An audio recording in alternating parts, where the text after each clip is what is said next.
Hello, ke musu hai, ke musu barka da sallah. Saboda murnar sallah ce, hajiyar auta idan kin je da sanarwa ya kamata ku taso wurin nan ga dangi da yan uwa da abokan arziki. A nan ce auta ma zaki jama'a da suka zo gurin sabura. Sun zo wannan waje ne tun jiya suka ce sai ranaki. To wallahi ranaki ta zo da Allah me zaki iya cewa da su nan duk masoya ne fa su ne. To, assalamu alaikum.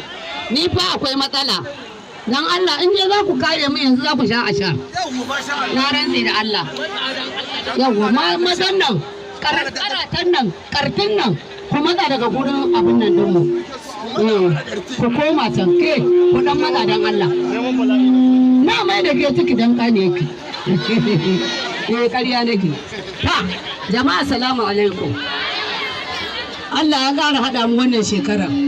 Ita ma wannan shekara na ɗauka ba zan tafi. Ya gwada ni ake jin shekara. To Allah ya sa mu dace. To ni dai kun san da ina ɗan raye-raye. To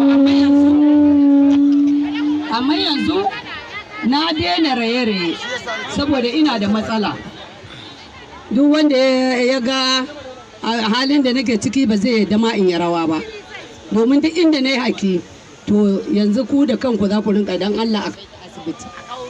To saboda haka zan muku drama iya drama amma a gama raye-rayen in ba ku barka da sallah Allah sai kun yi dariya. Wanda ba zai dariya ba in ya daga alo wanda ba zai dariya ba in daga hannu mu gani. Ba za ku dariya ba? To ya latin ya mutu ne. Wallahi ku hankali zan babban ka muku sarkai. To tambaya ke to Allah muku albarka ƴaƴana. To na gode.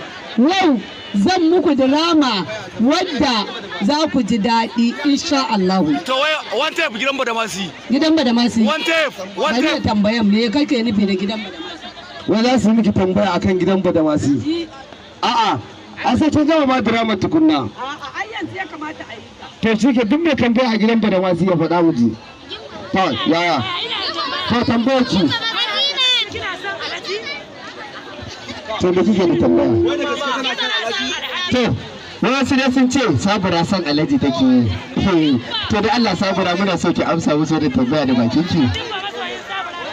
To gaskiya ya za a yi mutumin da ya ɗauko ni tun ina ƴan mitsitsiyata shi ya rene ni kuma inda in ce ina son shi ne me? Ai soyayya ne na ɗa da uba. Ba shi ne tambayar ba, tambaya guda ɗaya ne. Soyayya ku da indiye. A'a ba shi ya tambaya ba. Abin da ta tambaya ta ce ina son Alhaji, ina son shi ubana, amma ba ina son shi na soyayya ba. ‘Ya'yansa fa nake soyayya da shi. Ke kanki ma sai ya baki me ake nufi. Auta, ni ma tambaya ne ai, wai dan kwamitin da ke da indiye. To da Allah afuwa. Mai tambaya na gaba kan kuma ta akwai su gimba. Gimba Allah zargi Allah ya gimba. Akwai su indiya. To ana magana dai wayya magana soyayyar ku da indiya Hajiya Sabura. Ta soyayya ta da indiya tana nan. Kuma auren nan yana nan.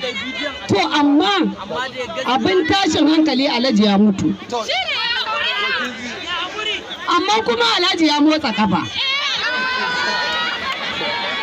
Zai dawo ko ba zai dawo ba mun bawa marubuta. Mu yanzu ko darakta yanzu bai san abin da zai faru ba. Marubuci ne kadai ya san abin da zai faru. Amma soyayya muna nan da indiya sai dai in an daina gidan Badamasi. To ne mana fatan alkhairi. Yawa to shikenan. Me da ya? Wai taska. Wai taska wai ya kai da taska a gidan Ta tambaya ta biyu aka ce wai Hajiya Sabura ya kuke da taska ne a gidan Alhaji? Taska. Wai shi ba yana samun gadon da ko ba ya samun Ta taska dai yanda muke da shi. Shi ma dan shi gwara ma shi dan uwan Alhaji ne. Saboda mahaifiyar Alhaji wadda ta yi renon Alhaji ita ta haifi taska.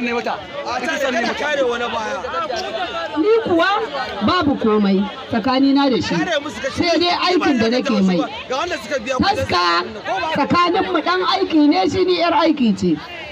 Saboda haka kuma shi munafiki ne. To ni kuma ba munafuka ba ce, baro ce. yoyi ne kawai tsakanina da shi amma ba haka ba me tsakanina da taska shi so yake yin wayo ni kuma ba ni da wayan wani lokacin